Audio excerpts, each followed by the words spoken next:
Hello everyone, welcome back to my channel. ఈరోజు మనము తెలంగాణ రాష్ట్రం ఖమ్మం జిల్లాలోని కూసుమంచి గ్రామంలో ఉన్న గణపేశ్వరాలయంలోని శివుణ్ణి దర్శించుకుందాం రండి. ఇది మనకి ఖమ్మం నుంచి 20 కిలోమీటర్ల దూరంలో ఉంది. ఈ ఖమ్మం నుంచి 1 కిలోమీటర్ దూరంలోనే ఆలయాన్ని చేరుకోవచ్చు. ఈ ఆలయానికి మనం వెళ్ళడానికి అనుకూలంగా ఆనవాళ్ళ కోసము రోడ్డుకు ఇరువైపులా అలా నందులు స్తంభాల మీద ఉంటాయి. ఆ నందుల్ని ఆనవాలుగా చేసుకొని మనం ఈజీగా ఆలయాన్ని చేరుకోవచ్చు. ఈ దేవాలయాన్ని 11వ శతాబ్దంలో నిర్మించారు.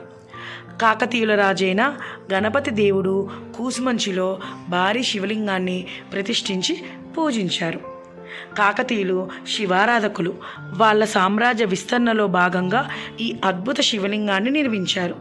దీనిపై బ్రహ్మసూత్రం కూడా ఉంది. ఈ దేవాలయము ఒక విధంగా చూస్తే నక్షత్ర ఆకారంగా, మరొక విధంగా చూస్తే శివలింగ ఆకారంలో దర్శనమిస్తుంది.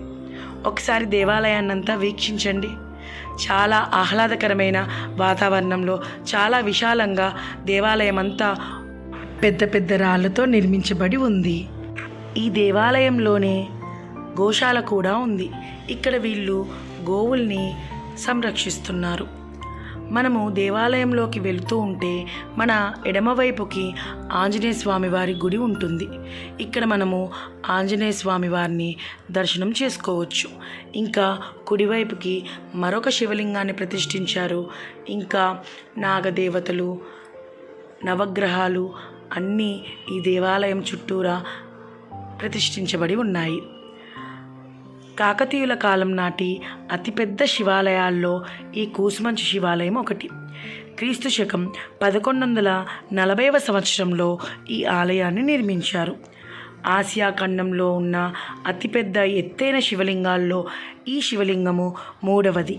ఈ మహాశివలింగం 12 అడుగుల ఎత్తు, 6.3 అడుగుల కైవార్యంతో ఏకశిలా రూపంలో దర్శనమిస్తుంది. ఈ 12 అడుగుల ఎత్తులో 6 అడుగులు మనకు కనిపిస్తుంది, 6 అడుగులు భూమిలో ఉంటుంది.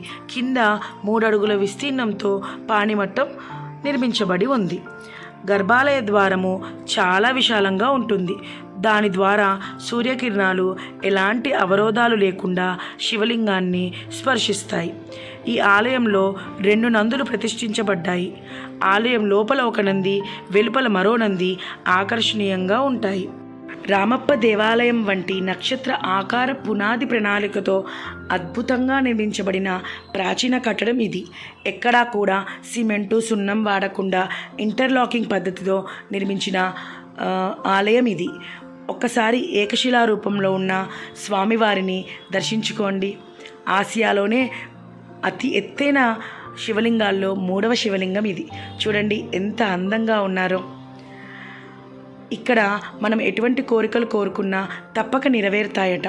అయితే స్వార్థపూరితమైన కోరికలు కాకుండా మంచిగా కోరుకోండి. మీరు ఈ దగ్గరలో ఉన్న ఇటువైపుగా వస్తున్న ఒక్కసారి స్వామివారిని దర్శించుకొని మీ కోరికలను కోరుకోండి.